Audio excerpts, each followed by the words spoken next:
My name is Keith Stone. I started work at Bestwood Colliery in Easter 1957. When I started work at Bestwood to do my basic training, there must have been around 20 or so ponies employed at Bestwood. Technically, any animal over 14.3 is a horse, and the majority were all round about that tall. As trainees, our first encounter with the ponies was on the training gallery with a pony named Ben, a little white gentle fella, about 12-13 hands. But before anyone was allowed near Ben, we had to learn the basics on a wooden horse. This involved knowing what the tack was, how it worked, and how it went onto the pony, in what order, and how to adjust it for the pony's safe comfort. I had an advantage over the others in my group, as two of my uncles had horses, one of whom would let me tackle his moorland pony at a very early age. The ostlers that I can remember who looked after the ponies in the pit were Jimmy Wood. He was the senior man, and he took horses to the Horse of the Year show at Great Windsor Park, and also met the Queen when she inspected the pit ponies. There was also Bert Corbett from Hucknall. He was another ostler, and chap we always refer to as Nico. He was the ostler that brought the cat down the pit into the stables to help control the mice which came down with the ponies' feed in the chop tub. The ponies wore iron shoes which were made in the surface blacksmith shop by a chap by the name of Billy Jones, who had samples of every pony's shoe size ready-made in stock, and this enabled a pony which had thrown a plate, which is what they referred to as the shoes, to be reshod with the least amount of delay. Amongst the ponies I can remember were, like I say, Ben, who was on the training gallery and retired in 1961. Colonel, who was a big fellow, he was more like a Clydesdale.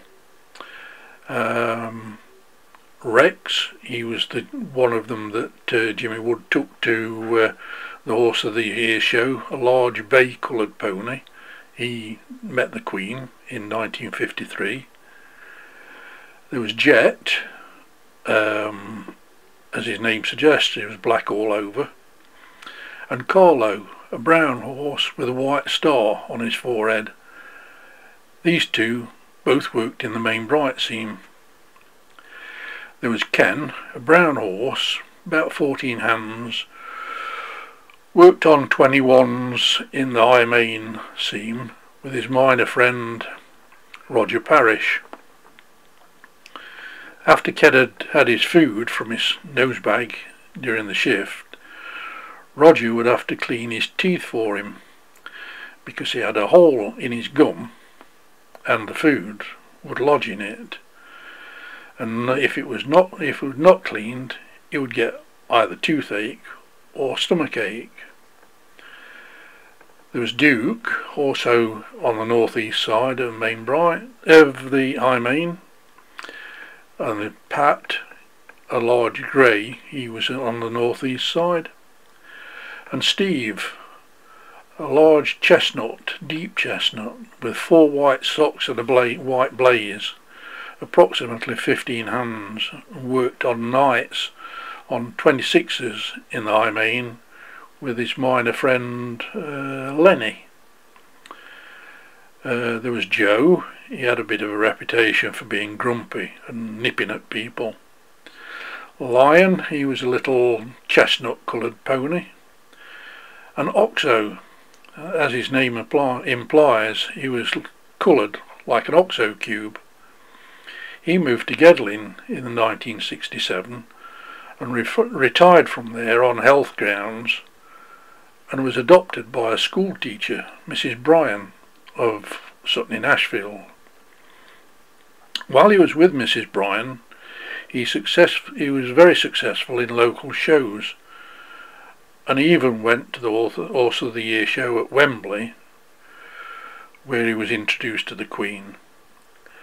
He was well thought of in the local shows, and there's a permanent exhibition of Oxos in the National Coal Mining Museum for England, displaying all his ribbons and certificates. And lots of photographs of Oxo appeared in the local press at the time. There was also Dandy, who transferred from Woollerton to Bestwood on March the 6th, 1961, to replace Ben on the training gallery. And he moved again when the training branch transferred to number 1 pit. He was shown at Moor Green Show in 1964. There was the last two ponies bought for Bestwood were Pinky and Perky, and as their name suggests, they were a bit on the small side. They were only allowed to pull either 1 full tub or 2 empties. The ponies didn't stay down the pit all the time, but came up for the pit holiday fortnight. The ponies were brought up number 2 shaft and loaded into horse boxes parked at the side of the number 2 winding house, from where they were transported to, I think it was Thackeray's farm, and released into a field overlooking the pit bank. They had to be watched for a while, as they tended to run around the field frolicking, enjoying their newfound freedom, and sometimes got minor injuries. The field at the back of the house where I live in Hucknall used to be the holiday destination for the ponies from Limby and Hucknall collieries, and for about 6 weeks we'd have a continuous string of pit ponies, as well as visiting miners checking up on them. When the holidays were over, the area at the back of Bestwood number 2 winding house was cordoned off to form a corral. The ponies were rounded up at the farm and brought back in their horse boxes. They were put into the corral out of sight of the shaft to settle them down before being put onto the cage and sent back down the mine.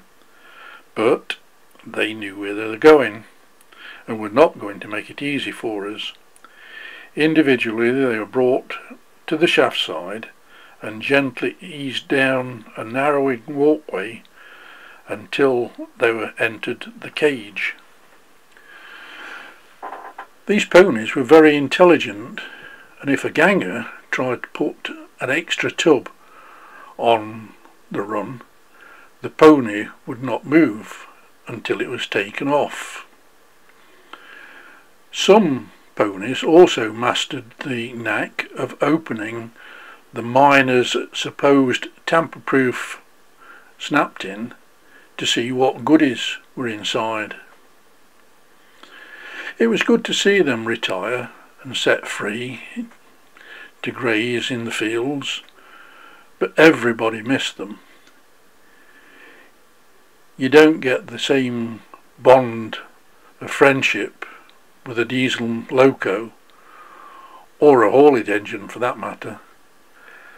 Still, happy days, fond memories of the pit ponies.